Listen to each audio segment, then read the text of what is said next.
Hi viewers, welcome to our channel. ప్రస్తుతం మనతో పాటు సీనియర్ జర్నలిస్ట్ దాము బాలా సన్న వారితో మాట్లాడదాం. నమస్కారం సార్. నమస్తే సార్, ఎలక్షన్స్ టైంలో పథకాలకు నిధులు ఆపేయడం జరిగింది కదా సార్. ఇప్పుడు వాటిని ఇస్తున్నారు అని చెప్పేసి చెప్తున్నారు. మరి ఇస్తున్నారా? దీని పట్ల చంద్రబాబు గారు అండ్ జగన్ గారి రియాక్షన్ ఎలా ఉంది సార్?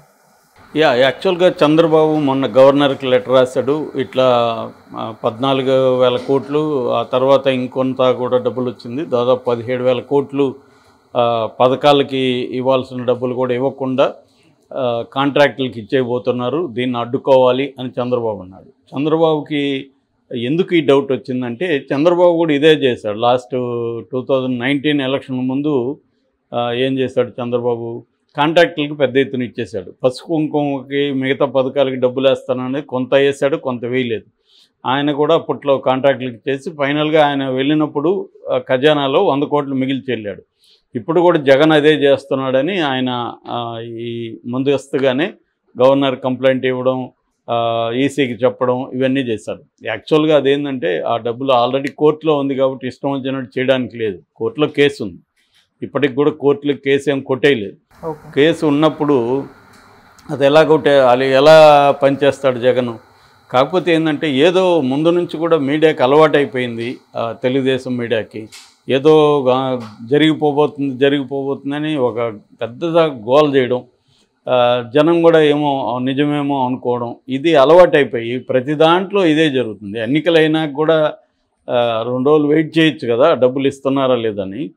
సో ఇది యాక్చువల్గా ఏంటంటే, నిన్ననే ఇచ్చారు 1982 కోట్లు. నిన్న విద్యాదేవునికి ఫీజు రీయింబర్స్మెంట్కి జవహర్ రెడ్డి రిలీజ్ చేశాడు. యాక్చువల్గా ఇది కోర్టులో ఉండడం వల్ల ఎలక్షన్ కమిషన్ ఇప్పటికీ గవర్నమెంట్ ఆధ్వర్యంలో ఉండాలి. ఎలక్షన్ కమిషన్ తెలియకుండా ఈ డబ్బులు ఇచ్చే పరిస్థితి లేదు.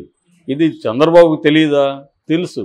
కావాలని ఏదో ఒక హడావిడి క్రియేట్ చేయడం కోసమే గవర్నర్కి లేఖ రాయడం, ఇవన్నీ చేయడం తప్ప ఇది ఎవరికైనా కామన్ సెన్స్ ఉన్నోడికి తెలుసు.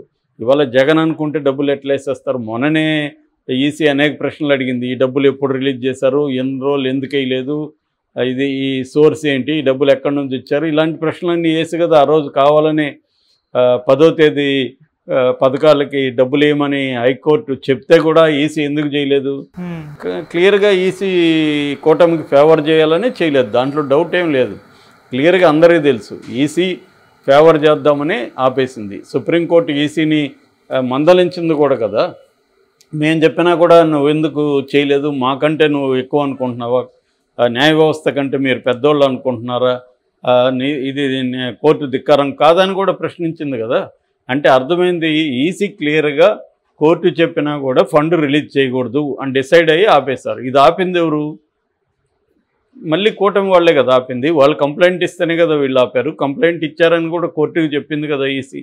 అంటే క్లియర్గా చంద్రబాబు తన వ్యూహంలో భాగంగా ఈ డబ్బులు జనాల్లో పడితే జనాల్లో ఫ్రెష్గా మైండ్లో అది ఉంటుంది, జగన్కి ఫేవర్గా ఉంటుందని చంద్రబాబు ఆపించాడు. ఇక్కడ ఏంటంటే, ప్రజలు అమాయకులు, ప్రజలు ఏవి తెలియదు అనుకుంటారు. కానీ 2 వైపులా కూడా వ్యూహాలు ప్రజలకు కూడా తెలిసిపోతాయి. ఇవాళ ఎవరికి తెలియదు. ఆరామ్ మస్తాననే సెపాలజిస్ట్ నిన్న ఒక టీవీలో చెప్తున్నాడు, మేము గ్రామీణ మహిళలను కలిస్తే కూడా గ్రామీణ మహిళలకు మన ఇక్కడ డిస్కషన్ అంతా వాళ్ళు కూడా ఫాలో అవుతున్నారు, వాళ్ళు ప్రశ్నలు వేస్తున్నారు, ఏ డబ్బులు ఎంత అన్నీ వాళ్ళు కూడా లెక్కలు చెప్తున్నారు అని అంటున్నారు. ఇవాళ ఎందుకంటే ఇప్పుడు ఎడ్యుకేటెడ్ జనరేషన్ కూడా బాగా పెరిగింది.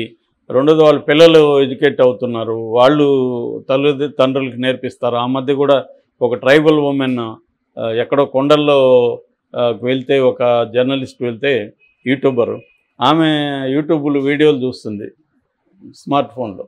ఏందమ్మా నీకు ఎలా తెలుసు ఇవన్నీ అంటే, మీ ఛానల్ పేరేంటి సార్ అని అడిగింది. వీళ్ళు ఛానల్ పేరు చెప్పగానే కొట్టి, బాగానే ఉన్నారు సార్, 32,000 ఉన్నారు సబ్స్క్రైబర్స్ అని చెప్పింది. ఎలా చెప్పామంటే, మా పిల్లలు ఇంగ్లీష్ మీడియం సార్, వాళ్ళు నేర్పించారు నాకు, సో మాకు సంబంధించిన వీడియోలంతా నేను చూస్తుంటానని ఆమె చెప్తుంది. సో ఇలాగా ఇప్పుడు ఇవాళ నాలెడ్జ్ వచ్చింది జనాలకి. ఇంకా పాత పద్ధతుల్లో వీళ్ళు మోసం చేద్దామంటే కుదరదు. సో క్లియర్గా ఈ డీబీటీ డబ్బుల్ని కావాలనే జగన్ ఎన్నికల ముందు వేయాలని జగన్ ప్లాన్ చేశాడు. అంతకుముందు వేసి ఉండొచ్చు, కావాలనే జగన్ వేశాడు. దాన్ని ఆపాలని చంద్రబాబు ప్లాన్ చేశాడు. ఇప్పుడు చంద్రబాబు గెలిచాడు, ఇక్కడ ఆపడంలో సక్సెస్ అయ్యాడు చంద్రబాబు. మళ్ళీ చంద్రబాబే ఆ డబ్బులు ఏమని మళ్ళీ చంద్రబాబు మాట్లాడతాడు. నీకు అంత అక్కరుంటే మరి ఆ రోజు వేస్తే వేయనిచ్చి ఉండొచ్చుగా, ఈ అక్కర అప్పుడు ఎందుకు లేదు అని చంద్రబాబుని అడగాలి. అట్లాగే దీన్ని ఆపిచ్చారు వీళ్ళని ఇతను గోల్ చేస్తున్నాడు జగన్. మరి అంత అక్కరుంటే నీకు ముందు ఎందుకు వేయలేదు అని జగన్ అడగాలి. సో ఇద్దరు కూడా పొలిటికల్ గెయిన్స్ కోసమే ఈ నిధులతో ఆడుకున్నారు క్లియర్గా. సో ఆ విషయంలో చంద్రబాబు అహెడ్ ఉన్నాడు వ్యవస్థలతో. ఎందుకంటే ఆయనకు వ్యవస్థలతో పనిచేయడం విషయంలో జగన్ వాళ్ళ తాత 45 years ఎక్స్పీరియన్స్ ఉంది అందుకనే ఆయన నా అనుభవం అంత లేదు నీ వయసు అని జగన్ చెప్తుంటాడు. అది నిజమే. సో అందువల్ల ఎప్పుడు కూడా చాలాసార్లు చంద్రబాబు విన్ అవుతుంటాడు. ఎందుకంటే ఆయనకి వ్యవస్థల మీద, మీడియా మీద కావచ్చు, న్యాయ వ్యవస్థ మీద కావచ్చు, ఎలక్షన్ కమిషన్ కావచ్చు, ఇతర ఇన్వెస్టిగేటివ్ ఏజెన్సీల మీద కావచ్చు, అనేక వ్యవస్థల మీద ఆయనకున్న పట్టాపారం. ఆయనకి బ్రహ్మాండమైన సామాజిక వర్గాల సపోర్ట్ ఉంది, డబ్బున్న వర్గాల సపోర్ట్ ఉంది. ఇవన్నీ ఆయనకు పనిచేస్తాయి. సో దాన్ని ఎదుర్కోవడం అంత ఈజీ కాదు. ఒక రాజశేఖర రెడ్డి, దాని తర్వాత జగన్ కొంతవరకు ఎదుర్కోగలిగారు. కాబట్టి ఇక్కడ ఏంటంటే రాజకీయాలు ప్రతి ఒక్కరూ రాజకీయాలే చేస్తున్నారు తప్ప పీపుల్ సెంటర్డ్ పాలిటిక్స్ అనేది ఎవరు చేయట్లేదు. ఈవెన్ నిజానికి ఈసీ అది ఆలోచించాలి. ప్రజలకు అనుకూలమైన నిర్ణయాలు ఈసీ తీసుకోవాలి. కానీ అది కూడా ఏదో ఒక పార్టీకి కొమ్ముగాయడం. ప్రధానంగా బీజేపీ కంట్రోల్లో ఈసీ పనిచేస్తుంది కాబట్టి కూటమికి అనుకూలంగా ఇక్కడ పనిచేసింది ఈసీ కూడా. సో ఆ రకంగా డబ్బులు ఒక 4 రోజుల నుంచి ఇదే ప్రచారం మీడియాలంతా. చంద్రబాబు లెటర్ రాయడం, మీడియా అంతా కూడా అని ఇదే రాయడం, పేజీలు లేకపోతే చర్చలు. ఈ డీబీటీ డబ్బులు కాంట్రాక్ట్లకు ఇచ్చేస్తాం. మొన్నటి వరకేమో కాంట్రాక్ట్లకు డబ్బులు ఇవ్వలేదని వీళ్ళే ఇదే మీడియా రాసింది. కాంట్రాక్టులు బాధలు పడుతున్నారు, వాళ్ళకి డబ్బులు రాలేదని. ఇప్పుడు డబ్బులు ఇస్తేమో వీళ్ళే మళ్ళీ డబ్బులు ఇచ్చేస్తున్నారు అంటుంది. సో ఇది ప్రాబ్లం అన్నమాట. కాబట్టి ఈ డీబీటీ నిధులు ఆల్రెడీ కోర్టులో ఉంది కాబట్టి జగన్ నిర్ణయం తీసుకునే పరిస్థితి ఏం లేదు. ఆల్రెడీ సిఎస్కి అక్షంతలు అనేక విషయాల్లో పడుతున్నాయి. ఆయన నిర్ణయం తీసుకొని జగన్కి అనుకూలంగా కాంట్రాక్టులకు ఇచ్చేసే పరిస్థితి లేదు ఇవాళ. గతంలో చంద్రబాబు సక్సెస్ఫుల్గా చేయగలిగాడు. చంద్రబాబు లాస్ట్లో కాంట్రాక్టులకు ఇచ్చేయగలిగాడు. ఇవాళ జగన్ ఏమనుకున్నా అందులో 10%, 20% కూడా జగన్ చేయలేకపోతున్నాడు. దానికి కారణం ఏంటంటే జగన్ అబ్సల్యూట్ మెజార్టీతో గెలిచినా జగన్ని పని చేయలేదు కదా. మరీ మొదటి 2 సంవత్సరాలు అయితే ఏ పని చేసినా కోర్టులు అడ్డుకునేవి. చంద్రబాబుకున్న పట్టు అటువంటిది. కాబట్టి ఇక్కడ మనకు క్లియర్గా వ్యవస్థల మీద ఎవరికి పట్టు ఉంటే వాళ్ళే మిగతా ప్రజల జీవితాల దగ్గర నుంచి అన్నిటినీ కంట్రోల్ చేయగలరు. వాళ్ళు అనుకుంటే దేనైనా కంట్రోల్ చేయగలరు. సో ఇదే జరిగింది. ఎంతో కొంత జగన్కి సీట్లు వచ్చి మోడీ సపోర్ట్ ఉండడం వల్ల కొంత బతికిపోయాడు. కానీ అదర్వైజ్ అతను ఎప్పుడో దింపేసి ఉండేవాళ్ళు. ఎందుకంటే యువతల అంత స్ట్రెంగ్త్ అంత స్థాయిలో ఉంది. సో అదే స్థాయిలో ఇప్పుడు డీబీటీ నిధులను కూడా ఆపేశారు. ఇప్పుడైతే ఇస్తున్నారు లక్కీగా. మొత్తానికి కోర్టుకు పోవడం మంచిదైంది. ఆ కోర్టుకు పోయింది కూడా వైసీపీ అనే కోర్టుకు పోయింది. సో కోర్టుకు పోవడం వల్ల 1 day ఇవ్వమని చెప్పారు, ఇవ్వలేదు ఎన్నికల కమిషన్. దాని తర్వాత ఎన్నికలు అయినాక ఏమన్నారు. సో ఎన్నికలు 13th అయింది. 13th అయినాక 15th రిలీజ్ చేస్తున్నారు.